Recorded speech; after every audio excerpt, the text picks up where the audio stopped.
Taoiseach, I've received some incredible answers back from different ministers to parliamentary questions around what happened during COVID. The Minister for Health confirms to me that in 2020 there was 10% fewer cancers diagnosed than would have been expected for that year by the National Cancer Registry of Ireland.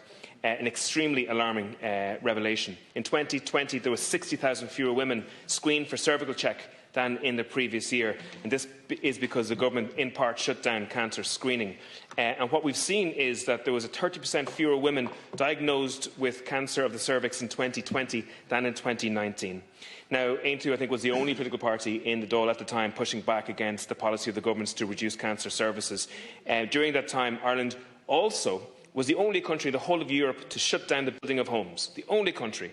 And, in terms of child experiences in this country, in the last couple of years we've seen an enormous spike in the number of children who are being referred to the likes of TUSLA and to state care. And I've been talking to people within that sector, and they've told me that there is absolutely no doubt that the actions taken by the government in terms of how children were treated during COVID has significantly left children in a very, very precarious situation. Now, any time I hear the government talking about their review or investigation into the COVID time, the first thing the government talks about is about the need to avoid a blame game.